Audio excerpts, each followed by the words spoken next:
A lot of people seem to get caught up in this enthusiasm for modernization, but we still have a whole bunch of stuff we haven't even reckoned with in terms of issues and access to justice.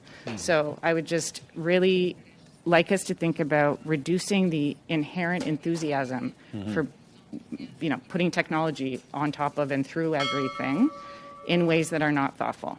Data is so easily replicated, losing control of how it's stored and used creates significant risks and liability. Witness testifies on the importance of privacy when and how it was used for the Arrivecan application. Here's the clip. Thanks, Ms. Wiley and Mr. Malone, for joining us here today. I'll start with you, if I can, Ms. Wiley. What does the risks that are that happen when security clearances are waived for some subcontractors who would be working on an app that deals with Canadians' biometric data, personal health data, their passport information? What are the risks to their personal privacy rights when something like that occurs? They are numerous in terms of the fact that when you don't know how data can move and how it can evolve, if you lose control of it and you're allowing people to use it outside of the construct that people thought it was collected, you can have problems. One of the things that's important to know is data is so easily replicated and then adapted and moves that losing control over how it's managed, stored, used is a serious risk and creates significant liability. Should there be reasons to have exceptions to these rules, one would hope that those would be made clear and make sense, but the rules are there for a reason. So I think that's a question of process, is if there's an exception, why? Right, and all of our public service employees already have the requisite clearances, and so keeping a program like this in-house and developing it over time would eliminate that particular risk. You talked about some of the examples about how data can move and how it can be later utilized. Could you give us a brief example of one of those risks? Well, any kind of a data breach, what is difficult to do is to follow where the data goes and how it's then used. So that, I think we're seeing how numerous they are. So really, you don't want to, this is why you want to minimize data collection in the first place, is because once things have a breach, it's very difficult to follow, continue, and understand. And you can't put it, this is one of those, you can't put the toothpaste back in the tube situations. Right. You talked about public trust. What does, by mandating the use of this technology, what is the impact that has on public trust? Thanks for asking, because I think that was the most significant outcome here, was without confidence in how the government is using data, the public can't trust. And in this instance, the fact that this was mandated and there was for sure a lack of clarity from the government to the people as to how this data was being used, beyond the idea that we're in a pandemic or there's a crisis, therefore you must do X. So what happens when there's already issues with trust is this then accelerates the distrust.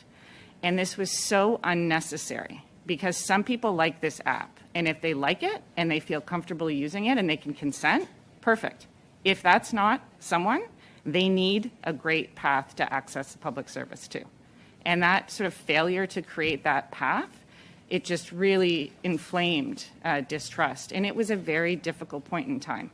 So I think we can see it's a completely unnecessary loss of trust, and it happened. And as it was happening, it was shocking to me that I don't know how much people here saw, but the sort of concerns about how this data could or couldn't be used, because it wasn't clear, this sort of accelerated and was fomenting sort of distrust. It's the best word to use here. So the obvious antidote is you build alternatives for people. And the sort of just lack of investment to make sure people were comfortable.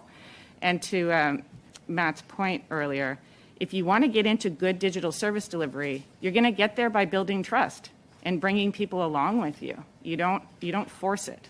You open it up, you like the option, you use it, and then you continue along. So. Right. Thanks very much. So I'll turn to you, Mr. Malone. I've got about 90 seconds left.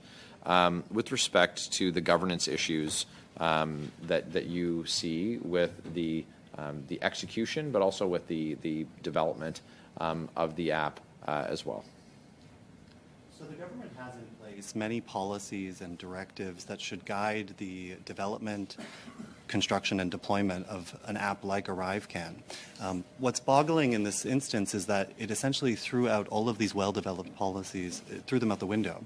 For example, the directive on automated decision-making states that there should be an algorithmic impact assessment done at the time that an app is, at the time artificial intelligence will be deployed, when that is constructed, at the outset of the program that will do that. And that never occurred. The only algorithmic impact assessment, to my knowledge, that is available is one that was done a year and a half after the fact that Arrivecan was introduced. This assessment, the policy, the directive says that the assessment should also occur whenever the app is significantly updated, and that occurred at many instances.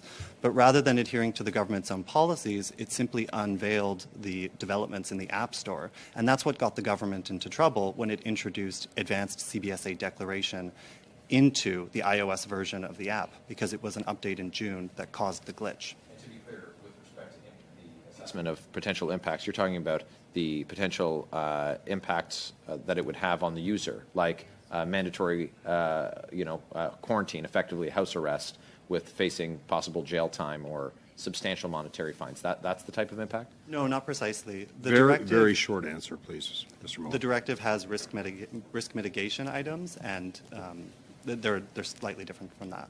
So I just want to be really clear. This is an app that erroneously caused 10,000 people to have their civil liberties suspended, ordered under house arrest, and a breach of that order was warned against with threat of jail time or fine. And so that there's been a characterization that this is a small number in the context of the total number of users of the app is offensive. This is 10,000 people who followed all of the rules. They broke no laws and were ordered not to leave their homes, or they would be put in jail. And they were ordered by an app that they downloaded in the App Store, and that's there was no way for them to redress that grievance. There was nothing for them to do. And when they called my office, they called many other folks, and we tried to intervene for them. It was about day 16 or day 17 of their 14-day quarantine before they were actually able to have demonstration that they were in fact still free. So it's so important that we do highlight that. Mr. Malone, you've mentioned GC Strategies a couple of times. This is a company that has 2 employees. It took in $9 million. It did no tech work on this app that is entirely technological in nature, handling sensitive data. To be clear, this 2-person company, when they did appear at a parliamentary committee, couldn't even say which of the 2 of them answered the telephone when the government called to award them a $9 million contract that they wouldn't have to do any tech work on. So we don't know who their subcontractors are.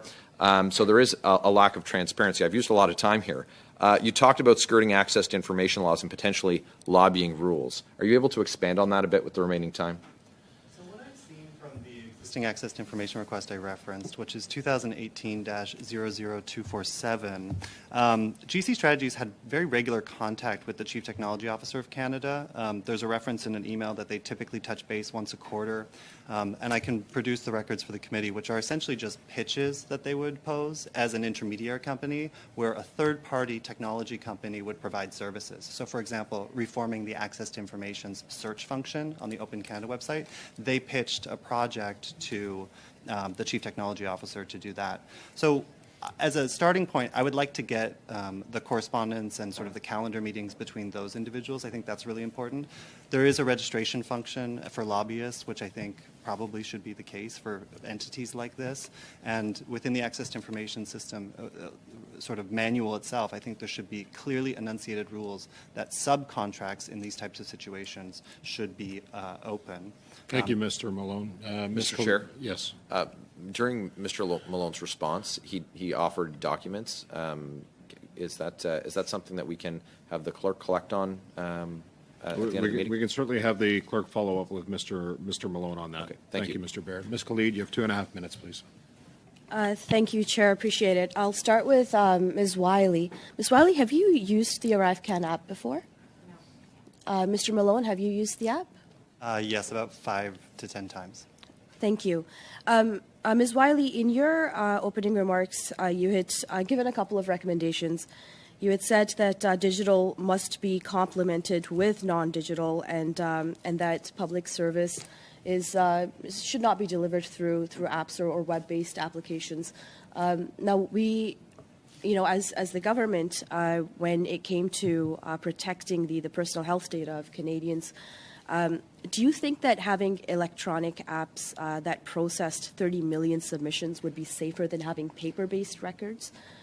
What are measures that you think would be more protective of paper-based as opposed to digital?